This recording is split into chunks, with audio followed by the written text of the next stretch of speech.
In this video, we are going to explore custom fracturing. And if you're not familiar with RBD simulations, let me start by explaining why this is a big deal and what the problem is with most RBD simulations. When most people go to make an RBD simulation, they do one of two things. They either use a Voronoi fracturing technique or they use Boolean fracturing techniques. And the problem with Voronoi is that it looks really CGI and chunky. And not many things actually break off in the shape that a Voronoi fracture has. And the problem with Booleans is that it often gives you these long slivers. If let's say you have grids that intersect this vase right here, and you just take a bunch of grids and you chop into it, it's going to give you these long slivers, these long pieces that again don't really match the way that something would actually break up. And so because of that, oftentimes when you have RBD simulations, the pieces don't look correct for how that thing would actually break. And that brings us to why this custom fracturing technique is such a big deal. With this custom fracturing technique, you can make any shape you want out of these pieces. And for anything that's close up like this, or just in general, if you want your fractures to stand out and look different than everyone else's fractures, then this is going to show you how. If you enjoyed this video, then also be sure to consider becoming a subscriber to cgforge.com. Here you'll find courses, resources, and the ability to schedule one-on-one video calls to help customize your educational experience when learning Houdini. Right now I have a 25% off sale for November and Black Friday, so be sure to take advantage of that while you can. And for more information, go to cgforge.com. Let's start things off with our vase here. I have the geometry, it's brought in, I've cleaned everything up, so this is ready for fracturing. And the very first thing I'm going to do is establish a texture map that has the cracks in the pattern that I like. Now, the reason why I'm using textures here, and I'm not just trying to immediately fracture things, is because textures allow us to mimic nature in a more realistic way. If we take a look at reference here, and we go to these cracks, you'll notice that, well, it just feels more organic, it feels more natural. If we just had some Boolean planes going through the object, it wouldn't give us these specific shapes and it wouldn't feel as natural. So if we start here with reference that comes from the real world, we apply it to the vase, and we have a black and white map that indicates where the cracks are. We can then take that information and use that to dictate how our fractured pieces look. So I downloaded this photo. This is from Envato, which is a stock image, stock video websites. You can pay for these photos here, or you can find your own reference, or better yet, go out and take photos in the real world of cracked objects to get the pattern. And then once we bring this into Affinity Photo, I'm going to turn this into a black and white signal. If you're not sure on how to use Photoshop or Affinity Photo, then I would strongly suggest that you learn, because it's going to be useful for all kinds of things related to CGI.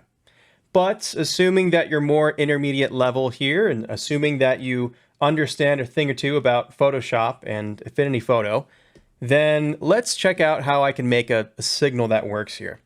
I'll say Control J to make a copy of this layer, and then I'm going to invert it, Control I.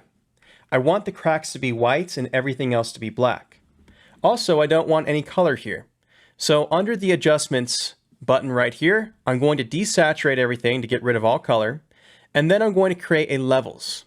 And on the levels here, I'm going to clip our blacks so that we're left with just the white areas like so. And then with our whites, I'll bring this over a little bit as well, and I'm just going to cut into a lot of these values until we have something around here. Then, if we zoom into these areas, there's still a lot of zones that have these white specks. So I'm going to create a new layer, and I'm going to just hand paint these areas in between the cracks a black color, so that this all generally happens in the cracked areas. So I made a new layer right here, B for brush. I'll then go ahead and use the open brackets to increase the size here, take the hardness down so that it's a softer brush, and I can just go in and paint out these areas like so. Now, when you're painting this out, it doesn't have to be perfect. Like, I left some of these areas around the cracks alone because I think it does add a bit of detail by having these little specks near the cracks. And, well, anyway, once you're done, you should have something like that. I'm going to highlight all of this stuff, and I'm going to right-click, say Merge Visible, and this will create a new pixel layer right here that has baked down all of our adjustments and changes that we've made so far. Control J will make a copy, and I'm going to move this over until we snap to the different quadrants here. And what I'm doing is I am trying to create a repeatable texture if this is not already repeatable. So by doing this, by offsetting everything into quarters like this, I can essentially figure out whether or not this all repeats. And sure enough, whoever made this texture did automatically repeat everything, so I don't need to worry about issues with that. If there are some issues like areas like this, then you can just highlight everything again. We'll say Merge Visible to make another baked layer, and then you can use the clone stamp, hotkey S, to sample areas and then just fix them up like so. Once we have our repeatable texture, I'm going to export this as a TIFF or a PNG, either way, and we're going to use triplanar projections in Houdini to apply it to our vase. In this example, I'm going to be using Redshift, but the same sort of technique or the same ideas would apply in Karma. So as long as you have the technique in your head, you should be able to use any render engine so long as it has triplanar projections. And going here to the material net, I've made us a vase demo example shader, and I'm going to type in RS triplanar. There we go. Let's go find our image and plug it into this image X. Once that's there, I'm going to take our color space, set it here to raw, so that there's no sRGB color correction on it. It's just taking the raw values. And then we're going to set this to the surface outputs to see how this is being applied to the vase. All right, and after playing around with the settings here a little bit, we end up with this.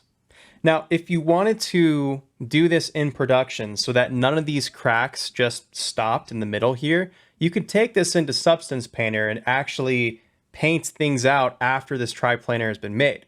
So as an example, if I was in Substance Painter, I can go in here, just, connect some of these cracks so they don't just stop, and then that would, make this a little bit better. The point is, we have these shapes here, and now we can work with this so that when we go to fracture, we are making these organic shapes, and we have some sort of reference to use when making those shapes. So the next question is, all right, this works here in Redshift, but how do I see this pattern in my viewport when I'm trying to fracture things? Well, the answer to that is we need to bake this information into a texture map and then apply that baked texture to the object in our viewport. Let me show you what that looks like here in Redshift. All you do is you go to the out context, highlight your ROP, then you go to render maps and you turn this on. In this case, I set the resolution to 2048 by 2048, and for the render map objects, I just dragged in this network here, this Vase import network, and you then just say render current frame, so you render out one frame, and then in the main here, or actually in the output, you just specify a JPEG image. So you tell it to export a JPEG, you go here, turn this on, then when you hit render, we should see it create something like this. So here is the texture map that got baked out. Also, if you'd like, you don't have to use this black and white signal. we can also go to our vase here and plug it into emission. So if I went to the emission color and I plug that in, and then I multiply this against some other color, so let's say vector multiply against a yellow color. So I'll just do a color constant and we'll turn this to some kind of desaturated yellow. We can then plug that in, and then this will just serve as a mask for emission. So now when I hit play, all these cracks should show up like this. And if you were to bake that out, we would end up with something that looks like this. So you can do whatever it takes to bake out an image the way you like it, either a black and white signal or with the texture like this underneath it. The main thing is that we've turned this signal of what we saw in our render view into a texture map, and we can put this in our viewport.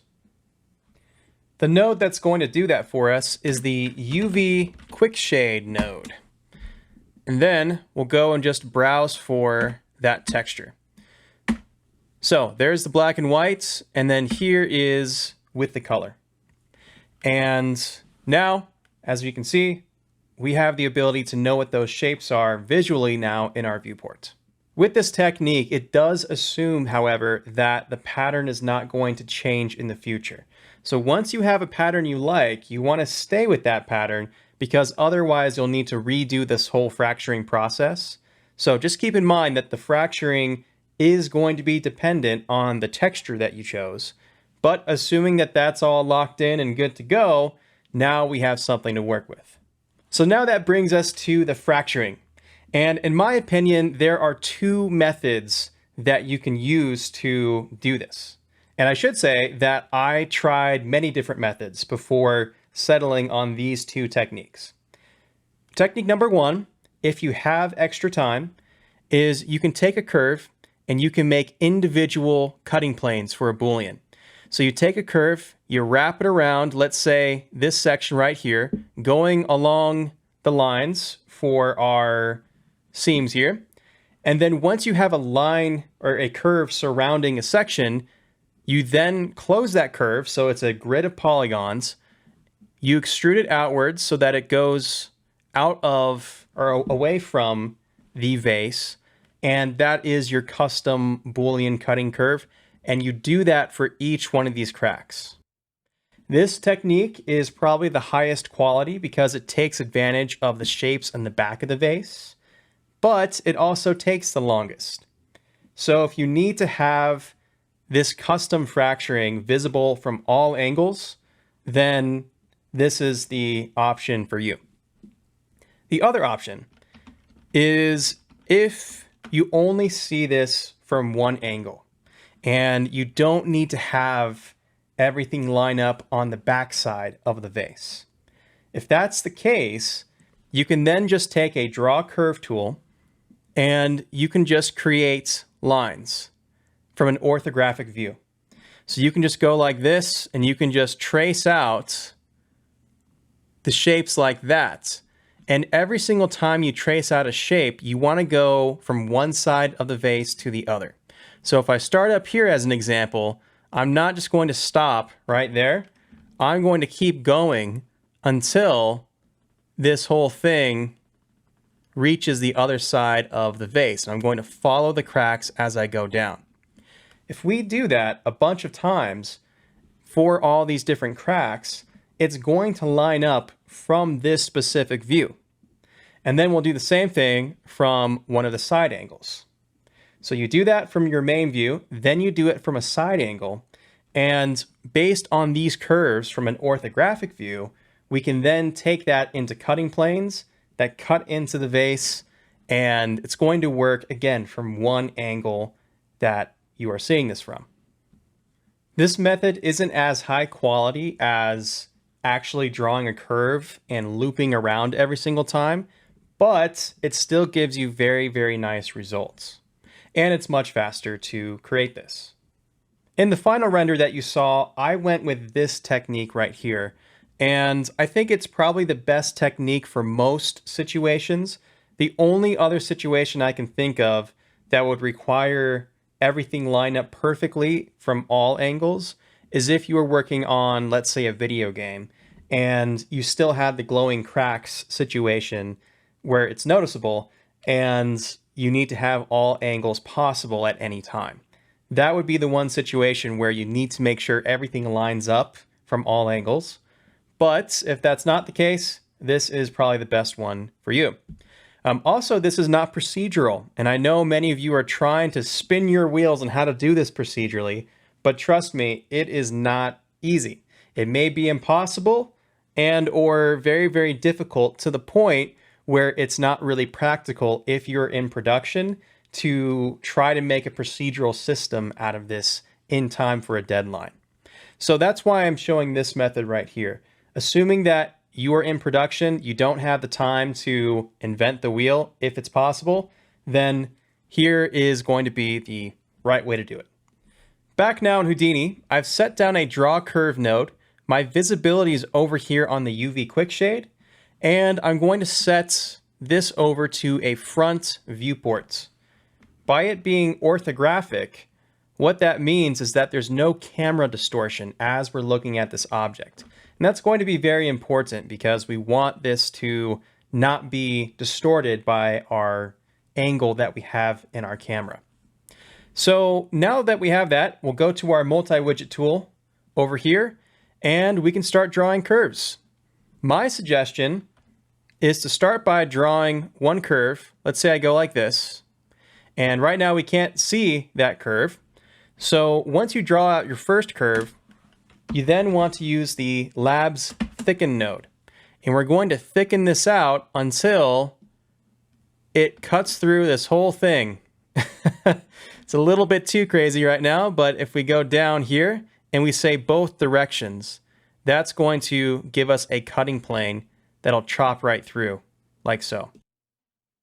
Also, before we thicken that, let's also do a resample so that we don't have as many polygons being generated every time. So now, with this resample, I can just take our length here down to, let's say, something like that.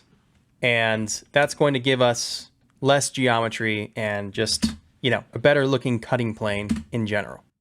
So right there, about 0 or 0.015 is good. Then, once we have that, we're going to template our thicken down here, set our visibility back up to this UV quick shade, and we'll go back to our front viewport, and we're going to continue drawing. Also, I'm going to get rid of this camera visibility. There we go. And then I can start just tracing along these different areas like so, and it's going to create my cutting planes as I draw this out. Now, as I mentioned before, you want to always go from one side of the mesh to the other. You never want to stop in the middle of a mesh, no matter what. The other thing that you don't want to do is you don't ever want to run parallel to an existing cutting plane. So if you do this kind of thing and you try to follow the line, that's a bad idea because it's going to create these tiny little slivers when it goes to Boolean, and sometimes that'll give you bad geometry. It's probably going to be fine in most situations, but as much as possible, don't ever try to run parallel to any existing line. And if you have to, let's say, go next to a line, the best way to do it is to actually go through it like that and then just cut down and cut over, something like that, so that you're not trying to overlap with any existing line. So just watch out for that as you're drawing. And the other thing I found that helps is it's okay to make up some areas like that if it leads you over here nice and gracefully. And also, you probably want to work from the top left or the top right and then just get each of the sections totally done and then just move to the rest. So in other words, you don't want to just go here in the middle and then go up here and just do random places. It's better to work, let's say, from the top left down to the bottom right, as an example, and to just kind of figure out these sections one by one, so to speak. So, I can do this sort of thing. You can also loop out like I just did, like this right there, that's totally okay.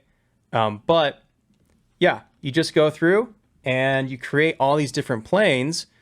And what that does is it creates all of these nice Boolean shapes that can be used against our mesh right here. Then when we go to do a Boolean, let's say a Boolean fracture, and I say this is our geo, these are the cutting surfaces, and we do an exploded view, we can see that these all cut out pretty cleanly. It's a custom shape, and it all follows the lines perfectly, which is exactly what we're looking for. Here is the front view after I got done tracing everything out. And now, once the front view is done, you want to go to the side and do the same kind of thing. So now if I go to instead of the front, I go to the left viewport and I zoom in here. I can turn this off and I can turn this on, and I have some curves over here that line up to this side as well. The main thing with this is that you cut vertically, because the problem with an orthographic view from the front side is that it's going to create these weird shapes that need to be broken up vertically. So if I just did this as an example, let me just show you what that looks like visually. We can see that on the side here, we need to just break this up going up and down, basically. And so that's what I did over here. As soon as you do that, this will all get fixed up on the sides, and it'll also give us smaller pieces to work with like that. And everything is good to go. If you'd like to learn more about RBD simulations, then visit cgforge.com and check out the destruction courses. Until next time, thanks for watching and have a great day.